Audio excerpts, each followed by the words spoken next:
कृष्णकृत दुर्गा स्तोत्र। इस स्तोत्र का स्तवन स्वयं भगवान श्री कृष्ण ने भगवती दुर्गा को प्रसन्न करने के लिए किया था। तो आइए हम और आप सभी इस नवरात्र के महापर्व पर माता जगदम्बा को प्रसन्न करने हेतु बड़े ही श्रद्धा पूर्वक इस स्तोत्र का श्रवण करते हैं। तो आइए प्रारंभ करते हैं। ओम त्वमेव सर्वजननी मूल प्रकृतिरीश्वरी त्वमेवाद्या सृष्टिविधौ स्वेच्छया त्रिगुणात्मिका कार्यार्थे सगुणा त्वं च वस्तुतो निर्गुणा स्वयं परब्रह्म स्वरूपा त्वं सत्या नित्या सनातनी तेजः स्वरूपा परमा भक्तानुग्रह विग्रहा सर्वस्वरूपा सर्वेशा सर्वाधारा परात्परा सर्वबीज स्वरूपा च सर्वपूज्या निराश्रया सर्वज्ञा सर्वतो भद्रा सर्वमंगलमंगला सर्वबुद्धि स्वरूपा च सर्वशक्ति स्वरूपिणी सर्वज्ञानप्रदा देवी सर्वज्ञा सर्वभाविनी त्वं स्वाहा देवदाने च पितृदाने स्वधा स्वयं दक्षिणा सर्वदाने च सर्वशक्ति स्वरूपिणी निद्रा त्वं च दया त्वं च तृष्णा त्वं चात्मनः प्रिया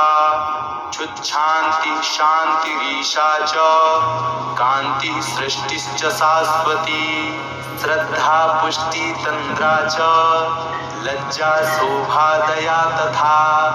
सतां सम्पत्स्वरूपा श्रीर्विपत्तिरसतामिह प्रीतिरूपा पुण्यवतां पापिनां कलहाङ्कुरा सस्वत्कर्ममयी शक्तिः सर्वदा सर्वजीविनां देवेभ्यः स्वपदो दात्री धातुर्धात्री कृपामयी हिताय सर्वदेवानां सर्वासुरविनाशिनी योगनिद्रा योगरूपा योगदात्री च योगिनां सिद्धिस्वरूपा सिद्धानां सिद्धिदाता सिद्धियोगिनी माहेश्वरी च ब्रह्माणी विष्णुमाया च वैष्णवी भद्रदा भद्रकाली च सर्वलोकभयङ्करी ग्रामे ग्रामे ग्रामदेवी गृहदेवी गृहे गृहे शतां कीर्तिः प्रतिष्ठा च निन्दा त्वं शतां सदा महायुद्धे महामारी दुष्टसंहाररूपिणी रक्षा स्वरूपा शिष्टानां मातेव हितकारिणी वन्द्या पूज्या स्तुता त्वं च ब्रह्मादीनां च सर्वदा ब्राह्मण्यरूपा विप्राणां तपस्या च तपस्विनां विद्या विद्यावतां त्वं च बुद्धिर्बुद्धिमतां सतां मेधा स्मृतिस्वरूपा च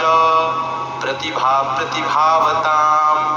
राज्ञां प्रतापरूपा च विशां वाणिज्यरूपिणी सृष्टौ सृष्टिस्वरूपा त्वं रक्षारूपा च पालने तथान्ते त्वं महामारी विश्वस्य विश्वपूजिते कालरात्रिर्महारात्रिर्मोहरात्रिश्च मोहिनी दुरत्यया मे माया त्वं यया सम्मोहितं जगत् यया मुग्धो हि विद्वांश्च मोक्षमार्ग न पश्यति इत्यात्मना कृतं स्तोत्रं दुर्गाया दुर्गनाशनं पूजा काले पठेद्यो हि सिद्धिर्भवति वाञ्छिता वन्ध्या च काकवन्ध्या च मृतवत्सा च दुर्भगा श्रुत्वा स्तोत्रं वर्षमेकं पुत्रं लभते ध्रुवं कारागारे महाघोरे यो बद्धो दृढबन्धने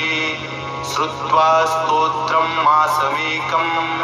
बन्धनान्मुच्यते ध्रुवम्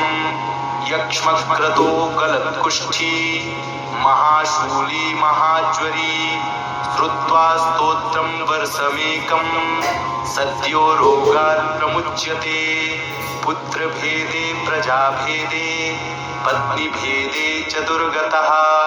श्रुत्वा स्तोत्रं मासमेकं लभते नात्र संशयः राजद्वारे श्मशाने च महारण्ये रणस्थले हिंस्रजन्तुसमीपे च श्रुत्वा स्तोत्रं प्रमुच्यते गृहदाहे च दावाग्नै दस्युसैन्यसमन्विते स्तोत्रश्रवणमात्रेण लभते नात्र संशयः महादरिद्रो मूर्खश्च वर्षस्तोत्रं पठेत्तु यः विद्यावान् धनवांश्चैव स भवेन्नात्र संशयः इति श्रीकृष्णकृतदुर्गास्तोत्रं सम्पूर्णम्।